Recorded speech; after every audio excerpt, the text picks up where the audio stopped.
merupakan sosok ulama karismatik sekaligus paku tanah Jawa Barat pada masanya. Nama lengkapnya adalah Mama Abdullah Haknoh bin Syekh Ahmad Syatibi Gentur bin Syekh Muhammad Zaid bin Syekh Abdul Qadir Cianet Ciawi Tasikmalaya bin Syekh Nur Hajin bin Syekh Nur Katim bin Sembah Dalam Bojong bin Waliullah Syekh Abdul Muhyi Pamijahan yang tembus hingga Rasulullah Sallallahu Alaihi Wasallam. Beliau merupakan putra dari Mama Ajengan Kaler, Syekh Ahmad Syatibi Gentur, sosok waliullah yang merupakan guru besar ulama tanah Pasundan pada masanya. Sebab dari tangan beliaulah terlahir banyak ulama yang tersebar di berbagai penjuru Nusantara hingga dunia. Mama Angnuh adalah salah satu ulama kebanggaan tanah Pasundan yang al-alim, al-alamah, al-kamil, al-wara dari Pondok Pesantren di Gentur, Kecamatan Warung Kondang, Kabupaten Cianjur, Provinsi Jawa Barat. Siapa yang tak kenal akan sosok Angnuh yang begitu terkenal dengan ketinggian akan ilmu agamanya? Bahkan dari segi karomah pun sudah banyak orang yang membuktikan dan menyaksikannya. Beliau berguru ke beberapa ulama ternama, diantaranya yaitu ayahnya sendiri Mama Ajengan Kaler, Syekh Ahmad Syatibi, Mama Ajengan Kidul, Syekh Muhammad Qurtubi, Mama Cijerah, Syekh Muhammad Syafi'i, dan beberapa ulama ternama lainnya.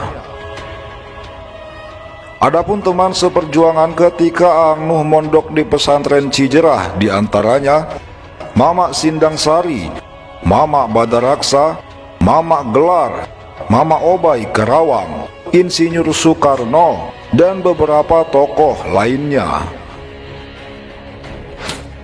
Semasa hidupnya, Angnuh begitu masyhur sebagai ulama yang sangat harum namanya.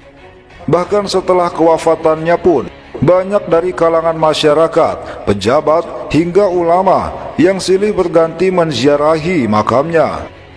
Terlebih saat acara Haul Angnuh tiba, kaum muslim dari penjuru Nusantara hingga dunia begitu antusias menghadiri untuk mengenang dan mendoakan sosok karismatik yang satu ini.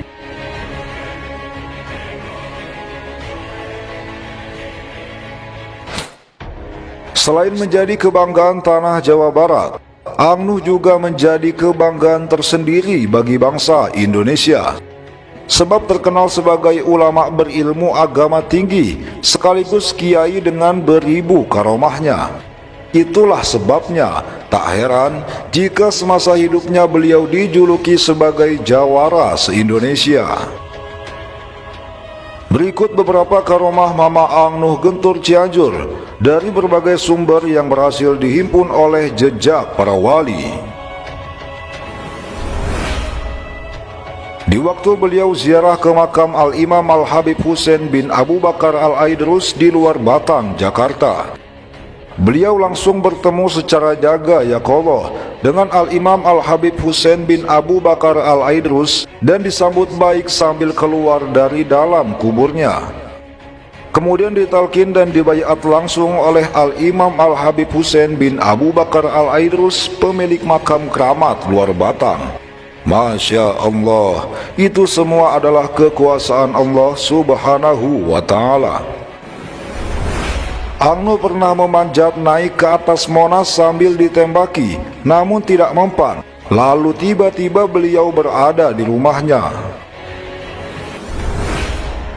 Ada orang yang sedang melamun lalu ditempelengnya, dan beliau memerintahkan orang itu agar jualan peyem ubi. Kemudian orang tersebut mendadak kaya raya, menaburkan daun pisang kering ke kolam. Seketika daun tersebut berubah menjadi ikan mas kecil di kolam. Terjun dari atas air terjun yang tinggi, yang di bawahnya ada batu runcing, dengan posisi kepala terlebih dahulu. Namun anehnya tidak terjadi apa-apa. Lalu beliau berkata kepada santri-santrinya, kalau belum waktunya meninggal, ya tidak akan meninggal. Pernah suatu ketika, beliau menendang masjid yang tak kunjung usai pembangunannya sambil berkata, "Ini masjid apa kandang hewan?" Tidak lama dari kejadian itu, ternyata ada mobil yang mengirim bahan-bahan bangunan, dan bangunan masjid pun terselesaikan. Ada sebuah kisah yang sangat mengherankan. Sewaktu Ang Nuh pergi haji bersama beberapa muridnya, tiba-tiba ada dua orang pria yang menghampiri dan mencium tangan beliau.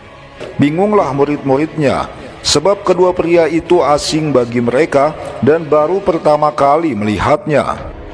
Lalu salah seorang murid mengejar kedua pria itu dan bertanya dengan bahasa Arab, "Mengapa Anda berdua tiba-tiba mencium tangan guru saya?" Lalu kedua pria itu menjawab, "Tadi kami didatangi seseorang, dan orang itu menunjuk kepada guru Anda. Lalu ia berkata, 'Ciumlah tangan beliau, karena beliau termasuk tentara Imam Mahdi di akhir zaman.'" Masya Allah,